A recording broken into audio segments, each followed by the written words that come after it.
അച്ഛൻ കുളിച്ചില്ലേ? അരമണിക്കൂർ കഴിഞ്ഞിട്ട് കുളിക്കാണോ? നിന്റെ അടുത്ത് സംസാരിക്കാൻ വേണ്ടി അച്ഛന്.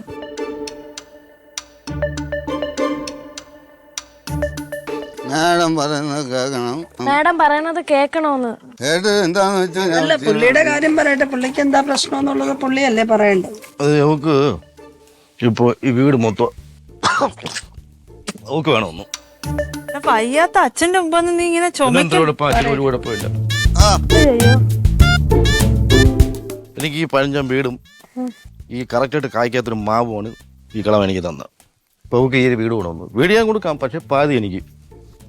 ഞാനാണ് അച്ഛൻ നോക്കണം. ഞാനാണ് അച്ഛൻ നോക്കുന്നില്ല എന്നാണല്ലോ അച്ഛൻ പറഞ്ഞത്. എല്ലാം മരുന്നൊക്കെ ഇട്ട് കണ്ട കൊച്ചിനെ കൊണ്ട് അപ്പുറത്തെ സ്റ്റെല്ലല്ലേ ഞാൻ പറഞ്ഞിട്ടല്ലേ ഇടണ അല്ലേ അല്ലേ ഇടണ. എന്തിനാ ഉപദ്രവിക്കുന്നേ? ഞാൻ അങ്ങനെ അച്ഛനെ എപ്പോഴാ ഞാൻ ഉപദ്രവിച്ചാ? എന്നെ ബാത്റൂമില്ലേ നിങ്ങൾ കാലൊരു പിന്നല്ലേ ഞാൻ ഒന്ന് പിടിച്ചെണീറ്റല്ലേ? കാലം ഉറക്കണില്ല ആദ്യം.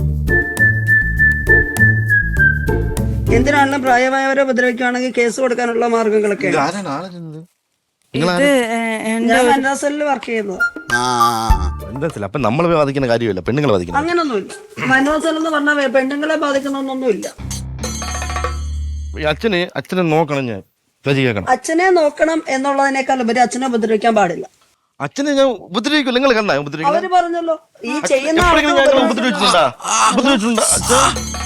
ഉപദ്രവിച്ചിട്ടുണ്ടാ. അപ്പൊ ഞാൻ ഇതേപോലെ എല്ലാ കാര്യം തടവി കൊടുക്കാം. അല്ല അച്ഛനെ ഞാൻ തടവി കൊടുക്കണം. മേത്ത് തൊടാനുള്ള അവകാശം ഇല്ല, അറിയാവോ?